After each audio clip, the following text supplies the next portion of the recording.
Hola everybody, welcome back to my channel. In today's video, I'll be talking about what you can expect when you go abroad for a year. I'll be using my year in Japan that I just came back from as an example. It's also going to serve as kind of a reflection video because I haven't done that. So let's get started. Arriving in your country you'll be studying at can be a very scary thing. For me it was. When I got to Japan, I had taken 4 flights to get there. So by the time I landed in the airport where I was going to head to my dorm, I was tired and I just arrived with no knowledge of Japanese, a pamphlet that had the address I was supposed to go to in Japanese, so I didn't even know if it was right or not, and 2 big luggage bags with a backpack that was about to rip because I had so much stuff in there.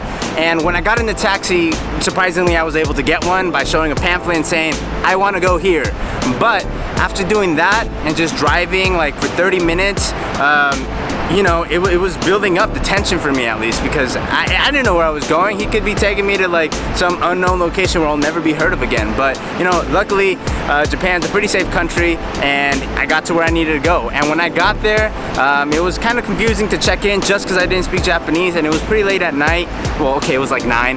But anyways, I checked in, got into my room, and once I got in, I just was, wow, like I started thinking like, I'm in Japan, I'm in another country, I'll be living here for a year. It was kind of scary, that thought. And you know, no one was in my dorm room. It was a room of 4 and no one was there. So I started thinking like, did I make a right choice coming here for a full year? Am I gonna like it? I started to have doubts, which is a scary thing once you're there. And I just laid in bed, and after 19-20 hours of traveling, I knocked out. Thankfully, those worries that you may have when you first start off living your year abroad slowly go away. It definitely did for me. Iconic places in the city I was studying abroad at, like the Okayama University Clock Tower, beautiful agricultural like field that was nearby my dorm, and this small little restaurant that sold okonomiyaki, which is often referred to as Japanese pizza, that was right next to my dorm.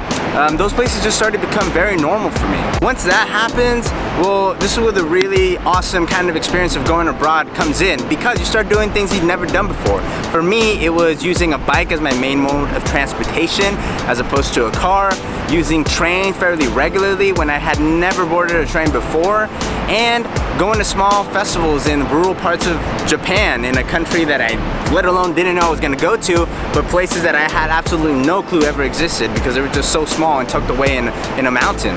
When you're abroad, you also meet amazing people. I know I definitely did. You know, I would go out with friends going drinking at all-you-can-drink bars called izakayas in Japan. We'd go to karaoke late nights, just sing for a few hours, traveling to different cities or countries with your new group of friends, and it just makes your experience a lot better, I think. One of the best things about going abroad, and that hopefully you get to experience, is checking out amazing locations. I went to places that were in the movie Wolverine.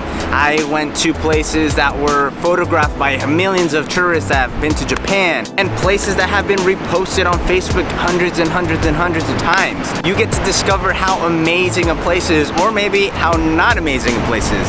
The internet makes everything look a lot better sometimes. And while seeing the touristy spots in very popular places is very awesome, and I'd recommend that when you're on your year abroad, I also recommend you just kind of take everything in your town that you're living in, particularly if you're living in a smaller town that's not a big tourist place, because you get to experience like what it's really like to live in Japan and see things that, you know, people may never get to see just because they're not popular. For me, that was definitely a case. I saw smaller tourist attractions that I really loved. I saw shrines and temples that maybe aren't as popular to everybody.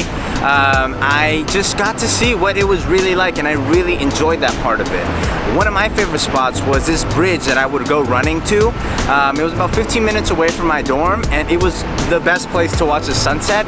And probably the best part of your year abroad is going to be just experiencing new things. For me, that was looking at the trees changing colors, just because I'd never seen that. The reds, the oranges, the yellows of fall trees were absolutely beautiful, and something I had never ever seen here in California, especially here in my hometown of Monterey, because we don't really have weather change too much. It was also amazing to see the cherry blossoms, because again, that's something I'd never seen. Just like in a few weeks, these beautiful trees just sprouted these colorful pink flowers on the trees, and I loved it, and definitely were a cause of a couple bike accidents just because I kept staring at them all the time.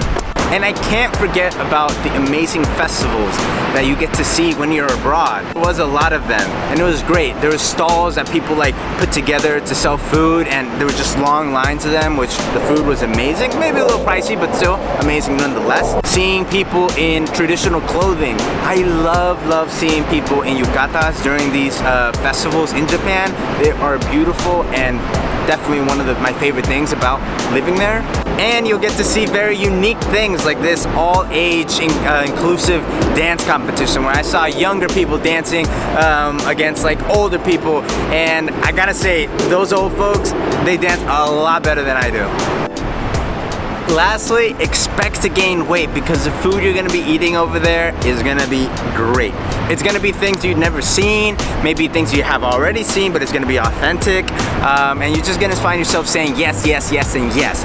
I definitely gained a few pounds, which I'm still trying to lose, but I don't regret any pound of it because I ate amazing festival foods. I ate authentic and delicious ramen, which I love, and a whole bunch of Japanese food that I'd never heard of before, and I just said yes to, and I fell in love with, and I kept eating until, you know, I ended up where I am right now. Overall, you're gonna enjoy your year abroad. I lived life to the fullest, and although there are things I still regret, like binge watching Netflix for a whole day rather than going outside, or letting the weather extremely cold or extremely hot, wherever you may be, get you down to a point where you're like, I don't even want to go outside. You're just gonna enjoy it, and you're definitely gonna miss it. I know I definitely do. Like, I miss it so much.